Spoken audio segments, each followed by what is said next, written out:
కాకినా నుంచి ఇప్పుడే గౌరవ పెద్దలు చెప్పారు వారి అనుభవాన్ని వారు కూడా మున్సిపల్ చైర్మన్ గా చేసింది. గతంలో కాకినా వారి నీళ్ళు వచ్చినప్పుడే తాండూరు ప్రజలు నీటి కొరత లేకుండా తాగిండ్రు. పక్కనే ఉన్నటువంటి కాకినా వారిని విడిచిపెట్టి శ్రీశైలం నుంచి ఈ రోజు ద్వారా నీళ్ళు వస్తున్నాయి చూస్తున్నాం.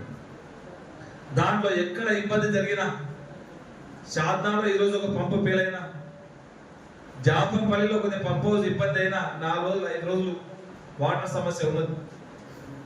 ఈ విధంగా వద్దు, ఇక్కడ పక్కనే మళ్ళీ మన కాకినా వాటర్ తాగాలని చెప్పి ముఖ్యమంత్రి గారు కూడా ఇంతకు ముందే చెప్పడం జరిగింది. దాదాపు ఒక 20 కోట్ల రూపాయలు దానికి అయితే ఉన్నాయి. మొన్న జరిగినటువంటి పరిగి మీటింగ్ లో ముఖ్యమంత్రి గారు స్పష్టంగా కూడా చెప్పిండు, కాకినా వాటర్ ఖచ్చితంగా తాండూరు ప్రజలకు తాగుతుందని చెప్పడమే కాదు, ఇప్పటికే వర్క్ కూడా స్టార్ట్ అయింది. ఇప్పటికే ఎస్టిమేషన్స్ ఇవన్నీ కూడా తయారైతా ఉన్నాయి. అధికారులకు అందరూ కూడా గౌరవ ముఖ్యమంత్రి గారు ఇప్పటికే ఆదేశించారు.